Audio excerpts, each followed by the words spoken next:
Mangalam, Omkar Mangalam, Veer Mangalam, Mahavir Mangalam, Om Mangalam, Omkar Mangalam. Before I start talking about the subject given to me, I would like to share one of my experiences with you. One fine morning, I was meditating and I felt that God was talking to me personally. I said to the Almighty, God, you often talk about heaven. Heaven is so beautiful, and people in heaven are so wonderful. Is there any place on this earth where we can find wonderful people like they are in heaven? And you know what God said? On November 6th, go to the Parliament of the World's Religions in Toronto, and you will find my people there. Wonderful people, just like those in heaven. Ladies and gentlemen, my warmest greetings to you all at this divine assembly. I am thrilled to see that thousands of passionate people are working together to make this world a better place. You all are working hard to create a world of nonviolence, peace, and compassion. And I am sure these efforts will not be in vain. Together, we will be able to make humanity understand that the only way to live in this world is to let live. Without compassion, we live not in the cosmos, but in chaos. My brothers and sisters, I agree that we are going through very hard and challenging times. Every single day, we hear horrifying news of rape, murder, and terrorism. But we make it worse by continuously listening and talking about it.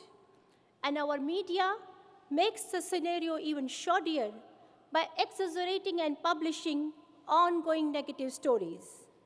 Psychologists say that what we continuously think, watch, and hear, we become.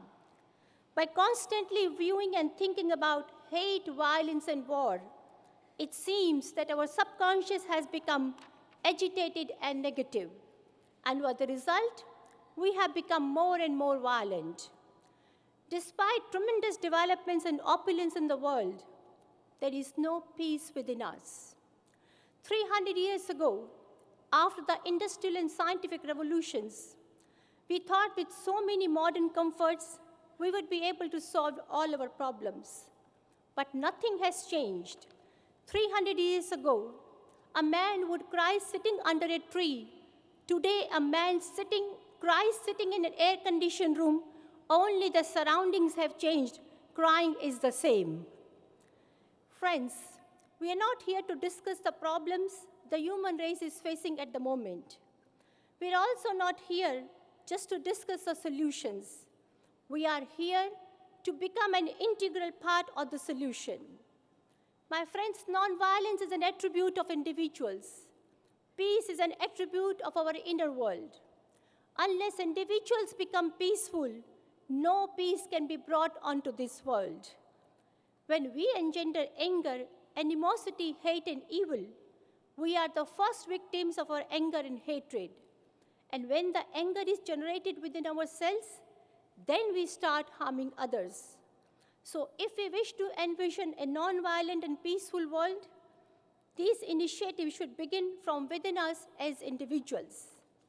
Friends, we have all signed up for this conference because we believe that if we all work together, hate, violence, and war can be combated, and peace can be brought into this world.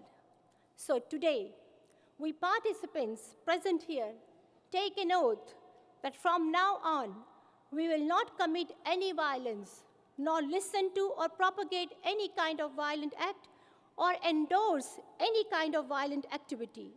At my workplace, at my home, I will handle any situation, any conflict, or adverse scenario peacefully, because I want to eradicate hate and violence from this planet.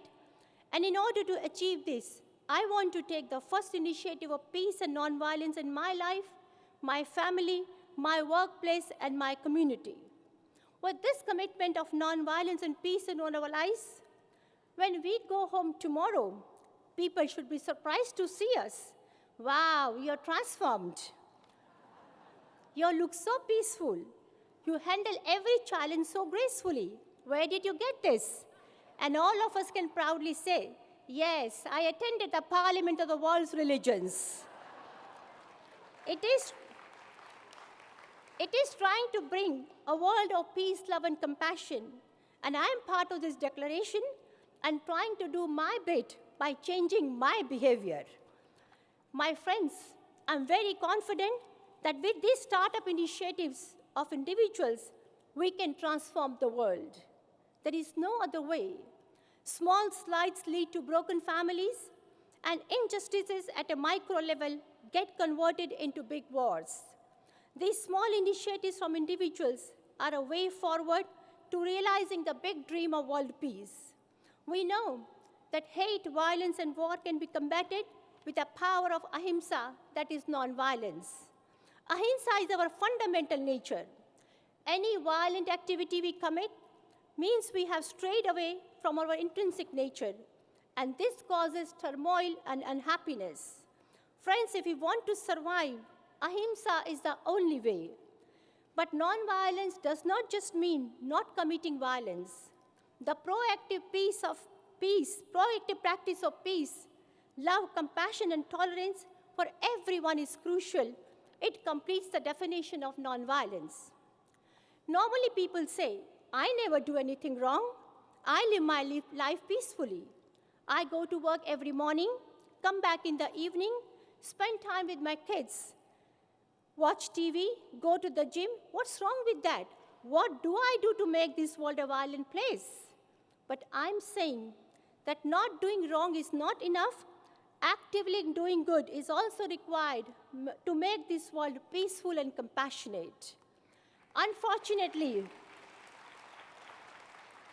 our education systems, political agendas, and even religious forums do not talk about compassion as an essential tool for judging someone's development. Outer growth, outer achievements, materialistic advancements seem to be the only mechanism to measure somebody's success in today's world. Friends, if we wish to see a peaceful world, the nurturing of non-violence and compassion should become an integral part of our education and religious and spiritual understanding. In addition to the IQ test, if we had a compassion aptitude test to measure someone's growth and capability, we would have a very different human race. Ahimsa is our fundamental nature, but it needs help to grow and develop. Like a young plant, the seeds of love, compassion, and nonviolence have to be taken care from childhood. Each and every fiber of our being needs to vibrate to the same compassion frequency. Every cell needs to contain the same concentration of compassion solution.